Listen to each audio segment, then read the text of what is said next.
Stock market లో invest చేసి మీ డబ్బులు డబుల్ చేసుకోవాలనుకుంటున్నారా? సుందరరామిరెడ్డి గారి లైవ్ సెమినార్ కి అటెండ్ అవ్వండి. సుమన్ టీవీ ప్రెజెంట్స్ అందమైన జీవితానికి స్వాగతం. నమస్తే కళ్యాణ్ గారు. నమస్తే జయ గారు. కళ్యాణ్ గారు, సహస్ర అనే ఒక అమ్మాయి మనకి మెయిల్ చేసిందండి. నెంబర్ ఆఫ్ మెయిల్స్ లో సహస్రాది మాత్రం తీసుకున్నాను. ఎక్స్పెక్టేషన్స్ కి అసలు అందని విషయం అనమాట. ఇలా కూడా జరుగుతున్నాయా అనే అంత ఆలోచన వచ్చిందండి నాకైతే. ఒక క్షణం నేను చదివింది కరెక్టా కాదని మళ్ళీ రీచెక్ చేశా. వెంటనే మీతో మాట్లాడించాలనిపించేసింది. ఒకసారి మాట్లాడతాను, కాల్ చేస్తాను.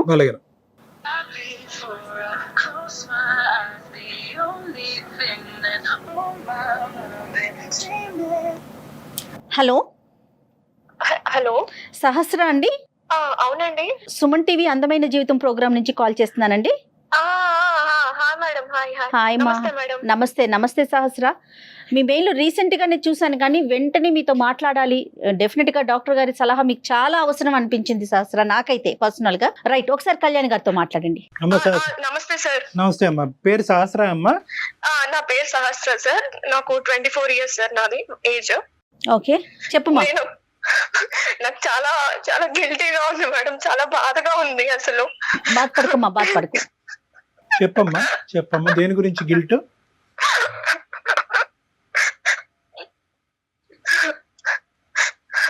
బాధపడకు తల్లి, చెప్పు, ఒకసారి మాట్లాడు. నేను చెప్పా కదండి, నేను 2-3 సార్లు రీచెక్ చేశా. చెప్పుమా. నేను ఒక ఇంటీరియర్ డిజైనర్ గా వర్క్ చేస్తున్నా మేడం, బెంగళూరులో. Very good. నేను చాలా కామ్ గోయింగ్ అండ్ చాలా డెడికేటెడ్ పర్సన్ మేడం. వర్క్ పట్ల గానీ చాలా రెస్పెక్టబుల్ పొజిషన్ లో ఉన్నాను మేడం నేను. అలాంటి టైంలో నేను ఒక నిండు ప్రాణాన్ని, పసి పిండాన్ని నేను చేతులారా చంపేశాను మేడం.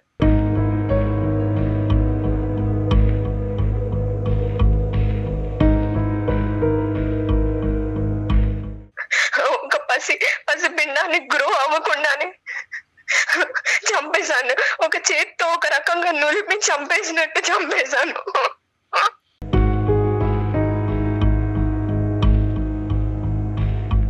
చెప్పినా ఏంటమ్మా, ఏం జరిగింది సహస్ర? నువ్వేంటి, చంపేయటం ఏంటి? అసలు ఏం జరిగిందమ్మా, కొంచెం డీటెయిల్డ్ గా చెప్పు. ఓకే సార్, చెప్తాను కదా సార్. నేను ఇంటీరియర్ డిజైనర్ గా ఒక కార్పొరేట్ కంపెనీలో వర్క్ చేస్తుంటే, అయితే అసలు ఎందుకు ఇంత గిల్టీగా, నిద్ర పట్టలేకుండా ఎందుకు ఇలా జరుగుతుందంటే సార్, నేను ప్రెగ్నెంట్ అయ్యాను సార్.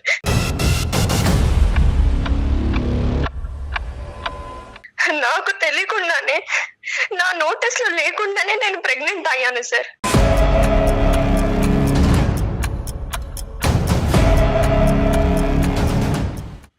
మీరు చెప్పండి సార్, అసలు ఒక నోటీస్ లేకుండా అసలు ప్రెగ్నెంట్ అవ్వడం అసలు ఏంటి సార్? ఇది కరెక్టేనా?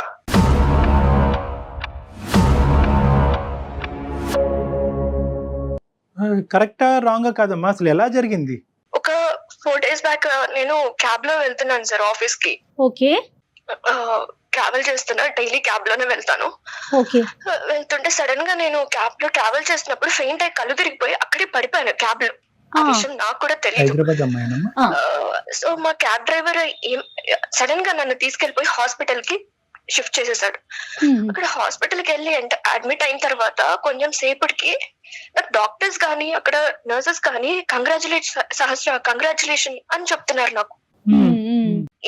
ఏమైంది, నాకెందుకు కంగ్రాచులేట్ చెప్తున్నారు మేడం మీరు? What I have done? నాకెందుకు? నేను హాస్పిటల్లో ఉండడం ఏంటి, నేను కళ్ళు తిరిగి పడిపోవడం ఏంటి అని వాళ్ళని క్వశ్చన్ చేశాను. లేదమ్మా, ఇదిగో నీ రిపోర్ట్స్, ఇలా నీ బ్లడ్ శాంపిల్స్ మేము టెస్ట్ చేసాము, ఇదిగో నీ రిపోర్ట్స్, ప్రెగ్నెంట్ అయ్యావు, పాజిటివ్ వచ్చింది అని చెప్పారు. నేను పాజిటివ్ అవ్వడం ఏంటి? మీరు ఎవరి రిపోర్ట్స్ ఎవరికి తెచ్చిస్తున్నారు? Might be reports mismatch అయిపోయాయేమో, వేరే వాళ్ళ రిపోర్ట్ సినిమాలో చూపించినట్టు వాళ్ళ రిపోర్ట్ నాకు ఇచ్చారేమో, ఒకసారి చూసుకోండి అని వాళ్ళ మీద గోల పెట్టేశాను మేడం. లేదమ్మా, ఇది నీ పేరే, చూడు సహస్ర ఉంది, నీ ఏజ్ ఉంది, మీ క్యాబ్ డ్రైవరే అడ్మిట్ చేశారు. లేదు ఇది నాది కాదు అని నేను అక్కడ అల్లరి చేసేసి నేను ఇంకా వెంటనే రిటర్న్ అయిపోయాను నా రూమ్ కి. నేను ఉండే హాస్టల్లో, బెంగళూరులో హాస్టల్లో ఉంటాను, నేను వెళ్ళిపోయాను. అసలు రూమ్ కి వెళ్ళి ఏడుస్తున్నాను మేడం, బాధపడుతున్నాను. నేను చేయడం ఏంటి, నేను ప్రెగ్నెంట్ అవ్వడం ఏంటి, నా శాంపిల్స్ టెస్ట్ చేసి నేను పాజిటివ్ అవ్వడం ఏంటి అని కంగారు పడుతున్నాను మేడం. నిద్ర పట్టట్లేదు నాకు. అసలు ఏం జరిగింది మొత్తం మళ్ళీ ఒకసారి నేను టెస్ట్ చేసుకున్నాను మేడం. టెస్ట్ చేసుకుంటే మళ్ళీ ప్రెగ్నెన్సీ పాజిటివ్ వచ్చింది.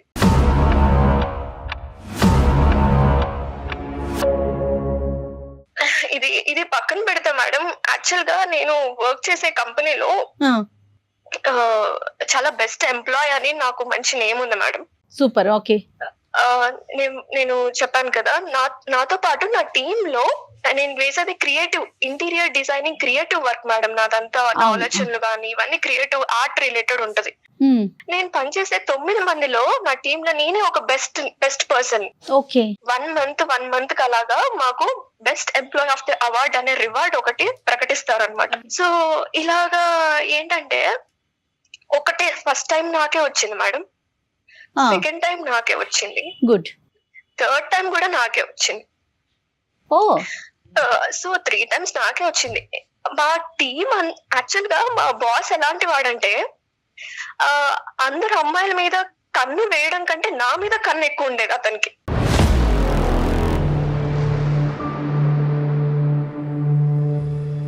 ఒక 2 months బ్యాక్ నాకు ఒకసారి ప్రపోజ్ కూడా చేశాడు. నా క్యాబిన్ లో నేను బేలో కూర్చున్నప్పుడు కూడా నన్ను చూసుకుంటూ వెళ్ళడము, ఎప్పుడెప్పుడు ఈ అమ్మాయి ఖాళీగా దొరుకుతుందా, ఎప్పుడెప్పుడు తినని ముట్టుకుందామా అన్న ప్రయత్నంలో ఉంటాడు మేడం అతను. అతని బిహేవియర్ చూస్తుంటే అలా అనిపించేది నాకు. అతనికి 35 years ఉంటాయి మేడం. ఓకే. మ్యారీడేనా? మ్యారీడే మేడం. నీ వయసు ఎంత అమ్మా? నాది 24 సార్. తప్పుగా అనుకోకమ్మా, నీకు ఎవరైనా బాయ్ ఫ్రెండ్స్ అదేమన్నా ఉన్నారా? లేదు సార్, నేను అసలు ఇప్పటి వరకు రిలేషన్ లో ఎవరితో లేను. అమ్మ నాన్న ఎక్కడ ఉంటారమ్మా?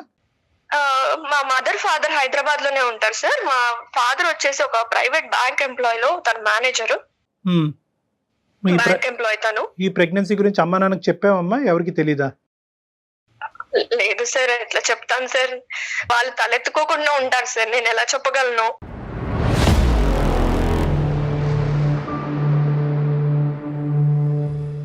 ఎవరితోనే షేర్ చేసుకున్నారా? మాకే ఫస్టా? మీకే ఫస్ట్ చెప్తున్నాను సార్, ఎందుకంటే నా బాధని చెప్పుకోలేక ఎవరితోటి, కొలీగ్స్ తో కానీ ఎవరితో చెప్పుకోలేక మళ్ళీ నన్ను డిగ్రేడ్ చేసి మళ్ళీ నన్ను వేలెత్తి చూపుతారని ఎవరికి చెప్పుకోలేదు సార్ నేను. ఈ బాస్ సంగతి కొద్దిగా చెప్పమ్మా. బాస్ ఎలా ఉంటాడంటే మేడం, నాతోటి చాలా ఎప్పుడెప్పుడు దొరుకుతుందా ఈ అమ్మాయి అన్నట్టు మాట్లాడతారు సార్. రైట్. ఓకే. ఎప్పుడు చూసినా బాస్ ని పొగడ్డం, ఆ భజన చేస్తూనే ఉంటారు వీళ్ళందరూ, మిగతా ఎంప్లాయీస్ అంతా, మీ టీమ్ మెంబర్స్ అంతా. ఎందుకంటే ఆ ఎంప్లాయీస్ మైండ్ సెట్ ఎలా ఉంటదంటే ఇంక్రిమెంట్ కొట్టేయాలి, ఒక నెక్స్ట్ ప్రమోషన్ కి వెళ్ళాలి, ఆ బాస్ హెల్ప్ ఉంటేనే కదా మనం వెళ్ళేది అన్న మైండ్ సెట్ తోటి ఎప్పుడు ఆయన చుట్టూ భజన చేస్తూ ఆయన లంచ్ కి తీసుకెళ్లడం, డిన్నర్ కి తీసుకెళ్లడం ఇలా చేస్తూ ఉంటారు మేడం. వీళ్ళు నాకు 1, 2, 3 థర్డ్ టైం వరకు ఇలా రివార్డ్స్ వచ్చాయి కదా మేడం. మాకు ఎలా ఉంటదంటే ఒక్కసారికి ₹1,00,000 ఇస్తారు మేడం, 1 lakh ఒక రివార్డ్ బోనస్. నా సాలరీ ఏంటంటే మేడం, నాకు 75,000 సాలరీ. ఓకే. నాకు బోల్డ్ అన్ని ఈఎంఐలు ఉన్నాయి. ఒక ఈఎంఐలకి నాకు 47,000 అయిపోతుంది మేడం. ఇంకా బెంగళూరులో ఉండడానికి ఖర్చులు అవన్నీ నేను చూసుకుంటాను, కొన్ని ఇంటికి పంపిస్తూ ఉంటాను. ఓకేమా. ఎంప్లాయీస్ అందరూ ఏమైపోయారంటే మేడం, వీళ్ళందరూ కలిసి సహస్ర ఒక మంచి పొజిషన్ కి వచ్చేస్తుంది, ఇంక్రిమెంట్ల మీద ఇంక్రిమెంట్లు వస్తున్నాయి అని జెల్లస్ పట్టుకున్నారు మేడం నన్ను చూసి. ఓకే. ఏంటి సహస్ర పార్టీ బాబా, నీకు ఫస్ట్ టైం వచ్చింది 1 lakh, సెకండ్ టైం వచ్చింది, థర్డ్ టైం హ్యాట్రిక్ కొట్టేసావు నువ్వు, అసలు నువ్వు చాలా గ్రేట్, నీకు 4 months సాలరీ కలిసి వచ్చేసింది, పార్టీ కావాలి మాకు, చాలా పెద్ద పార్టీ కావాలి, అసలు సరిపోదు మాకు ఇది అంటే, సరే పదండి లంచ్ కి వెళ్దాము, లంచ్ కి తీసుకెళ్తాను అని అన్నాను మేడం నేను. ఓకేమా. సార్ లంచ్ కి తీసుకెళ్దామా? లంచ్ కి మేము వెళ్ళమా ఏంటి? మేము బాక్సులు తెచ్చుకోలేమా మా ఇంటి నుంచి?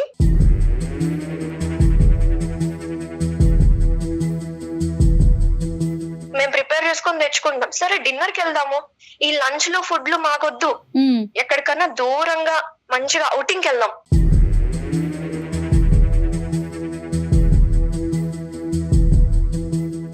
అవుటింగ్ అంటేనే నాకు అక్కడ కొంచెం తేడా కొట్టింది మేడం. అవుటింగ్ ఏంటి అని అయినా నాకు ఒకటి అర్థం కాదు డాక్టర్ గారు, వీళ్ళు పార్టీ అని అసలు తొబ్బేస్తున్నారు సార్ నాకైతే. చిన్న అది వాళ్ళేమన్నా నా ప్రాజెక్ట్ వర్క్ లో అన్నట్టు హెల్ప్ చేశారా వాళ్ళు? అమ్మ వెరీ కామన్ కదా సహస్ర, ఇది ఇప్పుడు ఒక ఆఫీస్ లో మనం కలిసి వర్క్ చేసుకునేటప్పుడు ప్రతి చిన్న ఇన్సిడెంట్ కి అదొక అంటే గెట్ టుగెదర్ లాగా అన్నమాట. అది పెద్ద భూతద్దంలో చూడాల్సిన విషయం కాదేమో తల్లి. కార్పొరేట్ కల్చర్ లో పార్టీ ఇవ్వడం కామనే. అందుకోసమే నేను లంచ్ కి వెళ్దాము, మన టీం అందరం వెళ్దాము, మన లంచ్ కి వెళ్దాం, మంచి రెస్టారెంట్ లో ఫుడ్ తిందాం అని చెప్పాను. వాళ్ళ ఎక్స్పెక్టేషన్ ఏంటమ్మా? వాళ్ళకి ఏం కావాలి? అవుటింగ్ వెళ్ళాలి అంతేనమ్మా. సరే మీకు ఏం కావాలి అని అడిగితే మాకు మంచిగా గ్రాండ్ పార్టీ కావాలి, అవుటింగ్ కి వెళ్దాము, గోవా వెళ్దాము అని అన్నారు. Goa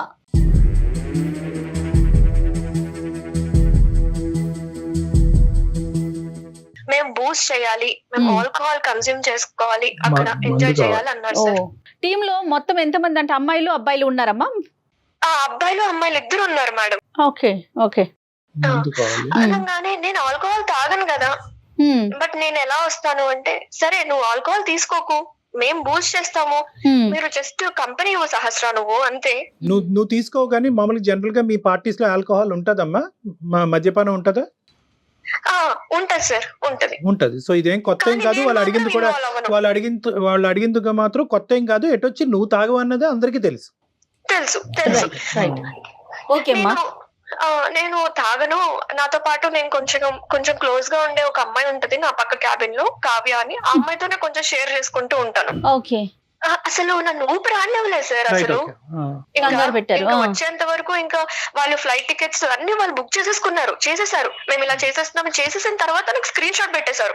right, okay. So you are compelled to go అంతే. ఓవర్ నైట్ అమ్మా? ఓవర్ నైట్ స్టే అది? అవును sir, overnight stay. 2 days కి ప్లాన్ చేశారు సార్. వెళ్ళడము, అక్కడ ఒక రోజు స్టే చేయడం, మళ్ళీ రిటర్న్ అవ్వడము.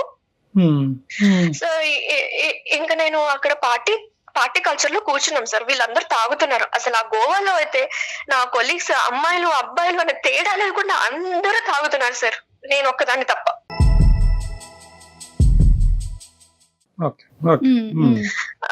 ఇంకా నాకు అయితే ఒక స్ప్రైట్ బాటిల్ ఇచ్చారు సార్. 1 liter స్ప్రైట్ బాటిల్ ఇచ్చారు. ఇదిగో సహస్ర తీసుకో అన్నారు. స్ప్రైట్ బాటిల్ ఇచ్చినప్పుడు స్ప్రైటే కదా అని నేను ఏం చేశానంటే, ఇది సీల్ ఉందా లేదా అని కూడా చెక్ చేసుకున్నా సార్. సీల్ ఉందా?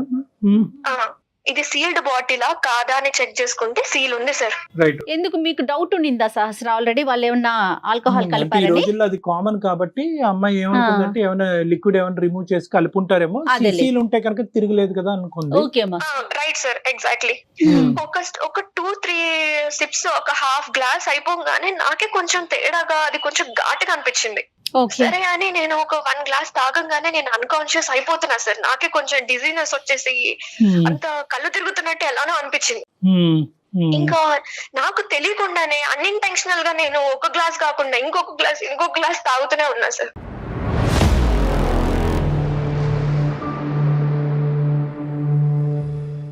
అలా నాకు వాళ్ళు ఇంటెన్సిఫై చేశారు సార్. అలాగా తాగిచ్చేలాగా, తాగు అన్నట్టు వాళ్ళు తాగుతూ నాకు పోస్తున్నారు.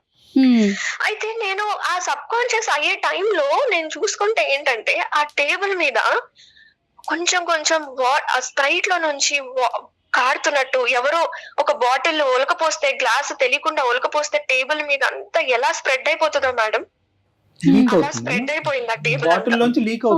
బాటిల్ లో లీకేజ్ ఉంది.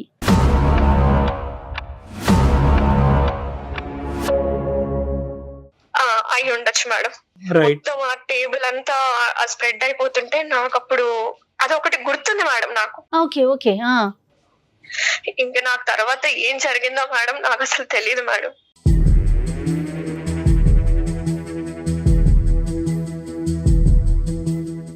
ఏం జరిగిందని ఆలోచించుకుంటే, నేను రీసెంట్ టైమ్స్ లో ఎవరెవరిని కలిసాను, ఎవరెవరు నన్ను కలిసారు అని ఆలోచించుకుంటే, గోవాకి గుర్తొచ్చింది మీకు.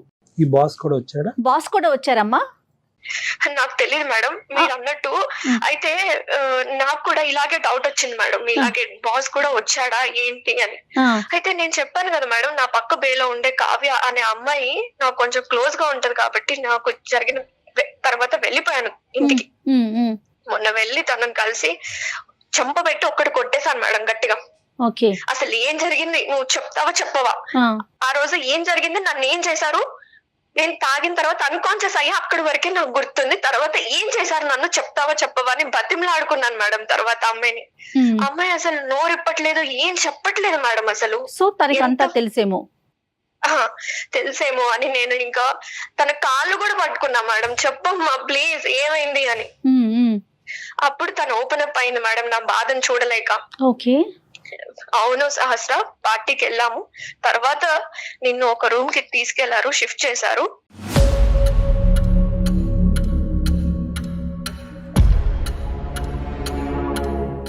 అక్కడి వరకే నాకు తెలుసు. తర్వాత నేను లేను అక్కడ, నేను పక్క రూమ్ కి వెళ్ళిపోయాను అని చెప్పారు మేడం. అయితే బాస్ వచ్చారా అంటే వచ్చుంటారు అని చెప్పింది మేడం తను.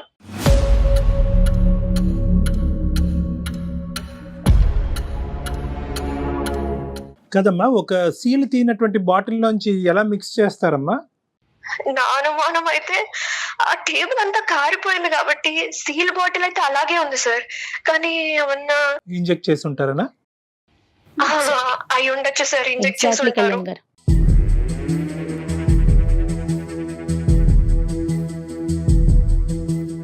ఇదంతా నలుగురు కూడబలుక్కుని ఈ విధంగా చేద్దాం అని చేసినటువంటి ఆలోచన అంటారా, లేదంటే ఒక్క మనిషికి వచ్చే ఆలోచన?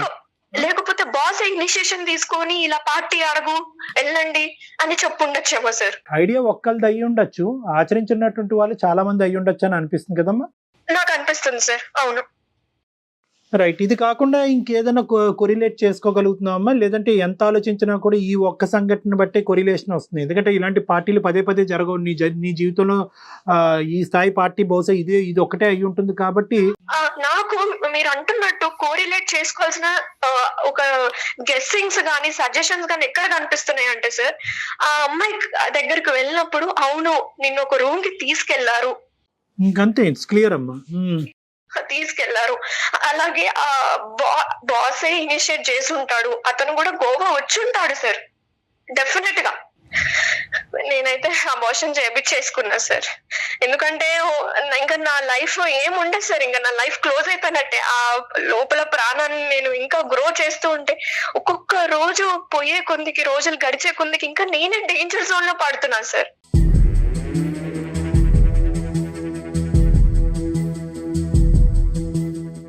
నేను మీకు ఎందుకు మెయిల్ చేశానంటే మేడం, నేను ప్రతి రోజు ప్రతి నిమిషం గిల్టీగా ఫీల్ అవుతున్నాను మేడం. నాకు అన్నం తినబుద్ధి కావట్లేదు, ఏం చేయబుద్ధి కావట్లేదు. ఒక్కదాన్నే రూమ్ లో ఉండి ఏడ్చుకుంటూ బతుకుతున్నాను మేడం. ప్రతి నిమిషం ఏదైనా పని స్టార్ట్ చేసినా సరే నాకు అదే గుర్తొస్తుంది.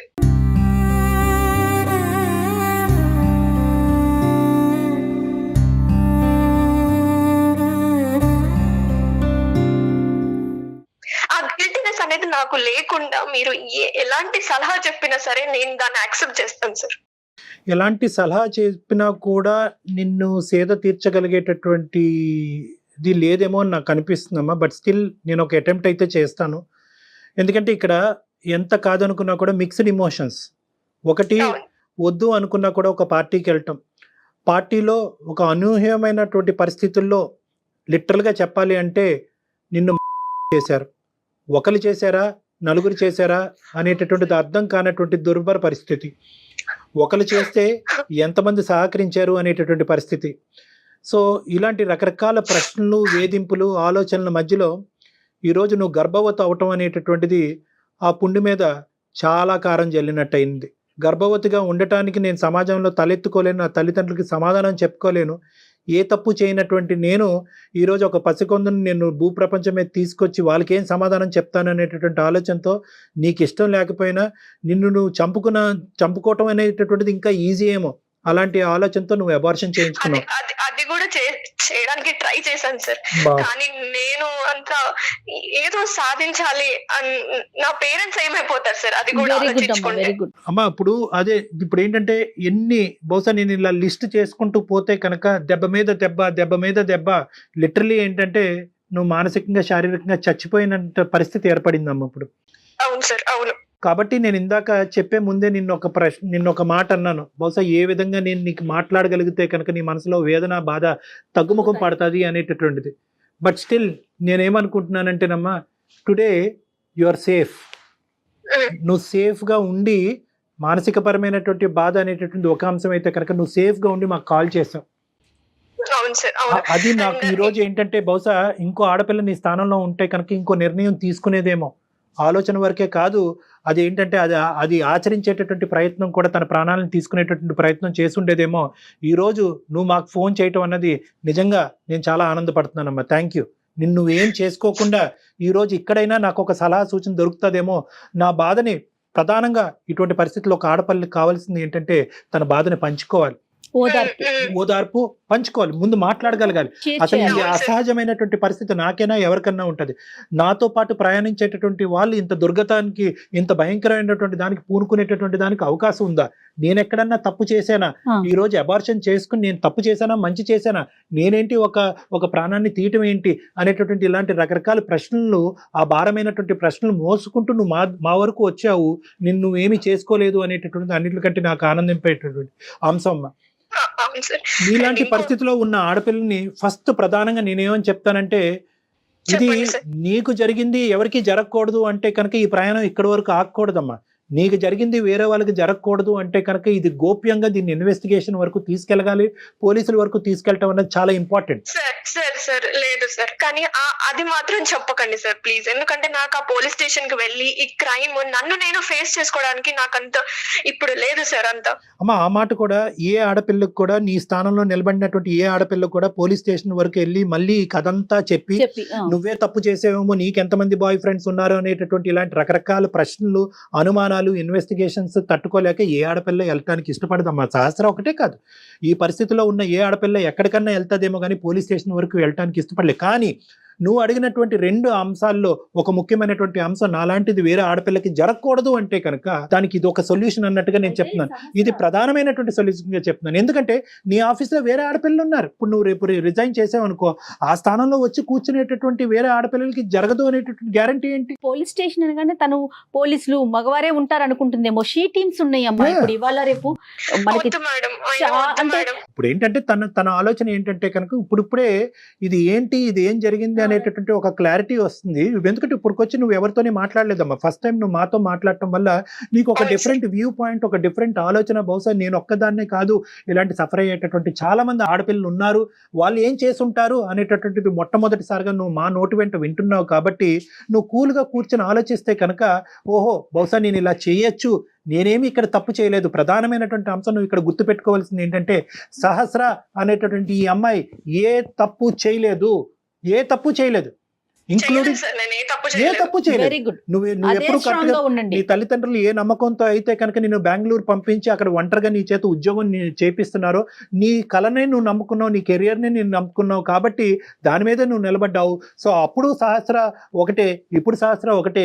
ఎప్పుడు కూడా నువ్వు క్లియర్ అండ్ క్లారిటీగానే ఉన్నావు, నువ్వు ఎప్పుడు కూడా ఆనిముత్యంలాగే ఉన్నావు. కాబట్టి నువ్వు బాధపడవలసినటువంటి అవసరం లేదు. నెంబర్ 1, పోలీసుల వరకు వెళ్ళటం అనేటటువంటి అంశం వెనకతల చాలా ఇంపార్టెంట్ ఆస్పెక్ట్ ఉందమ్మా. అంటే నన్ను ఇలా చేసినటువంటి వాళ్ళు శిక్షించడం అనేటటువంటిది కాదు.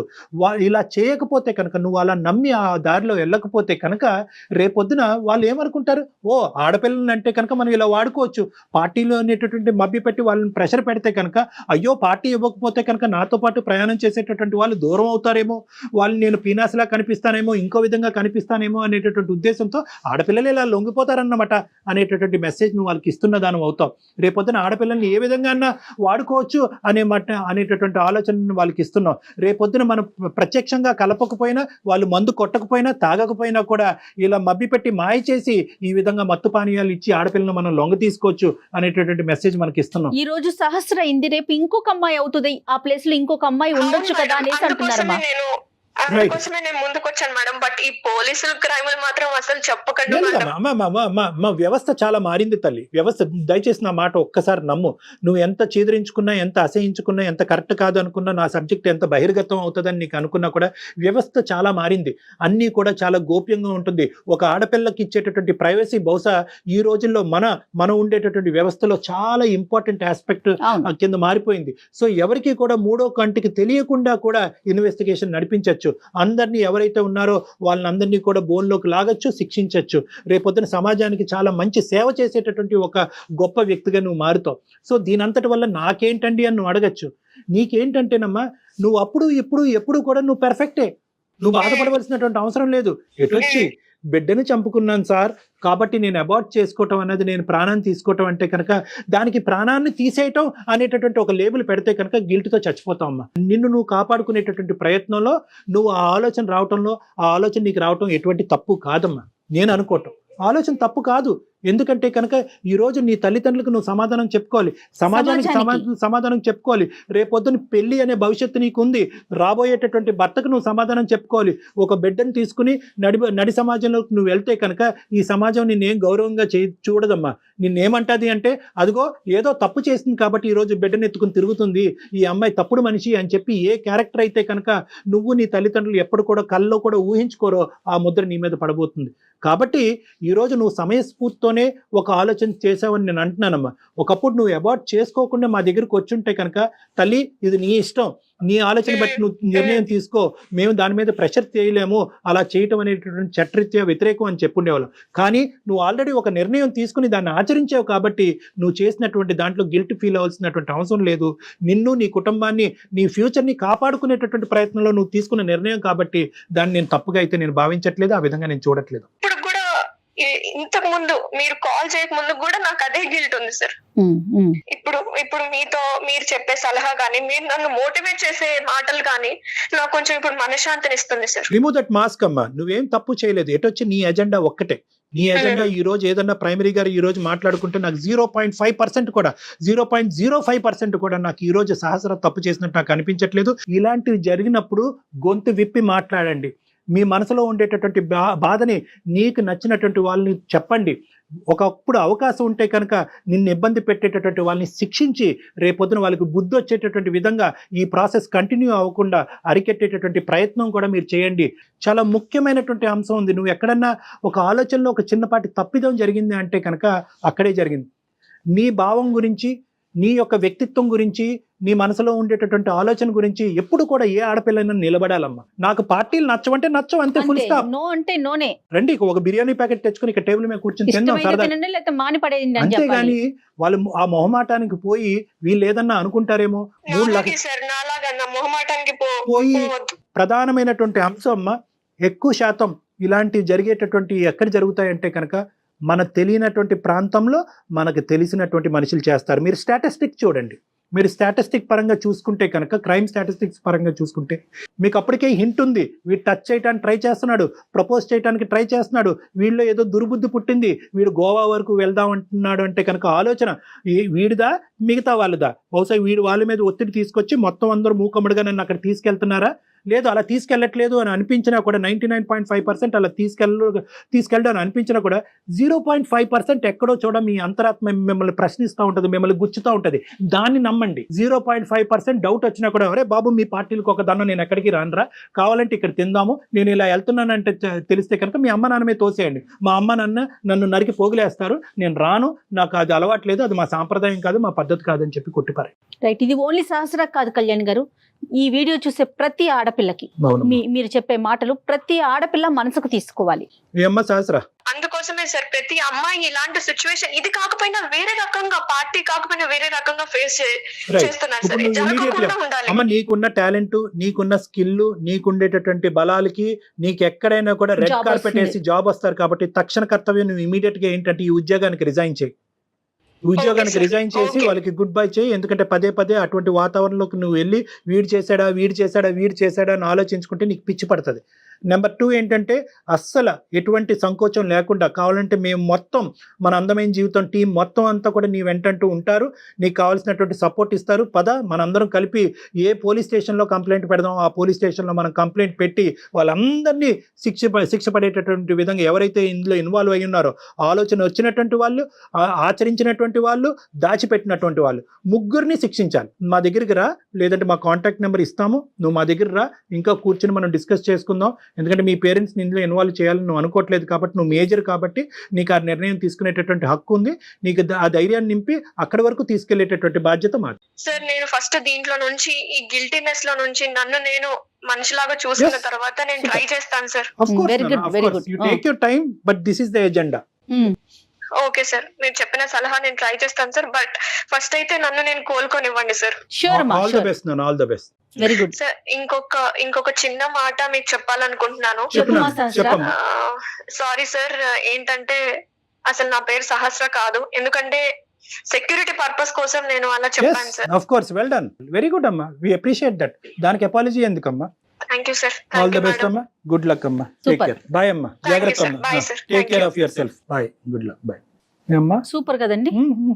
అంటే ఇది జరుగుతుందమ్మా, ఇది సమాజంలో ఈ రోజు సహస్ర లాంటి అమ్మాయిలు శతకోటి మంది ఉన్నారు. అవును. బయటికి రావాలి, ఈ రోజు నేరాలు ఆపాలి అంటే కనుక నేరం జరిగిన తర్వాత శిక్షించడం. భయపడుతుంది కదా కళ్యాణ్ జీ. Of course, ఎందుకంటే కానీ మళ్ళీ నలుగురు వల్ల మళ్ళీ ఏమన్నా రేపు ఫ్యూచర్ లో ప్రాబ్లం రావచ్చేమని. కాకపోతే మనం అనుకున్నట్లుగా చట్టాలు చాలా గోప్యంగా తమ పని తాము Yes. చేసుకుంటూ పోతున్నాయండి. డెఫినెట్ గా మనం చట్టాన్ని గౌరవించాల్సిన పరిస్థితి ఉంది ఇక్కడ కూడా. రైట్, థ్యాంక్ యూ కళ్యాణ్ గారు. థ్యాంక్ యూ నమస్తే. జగన్.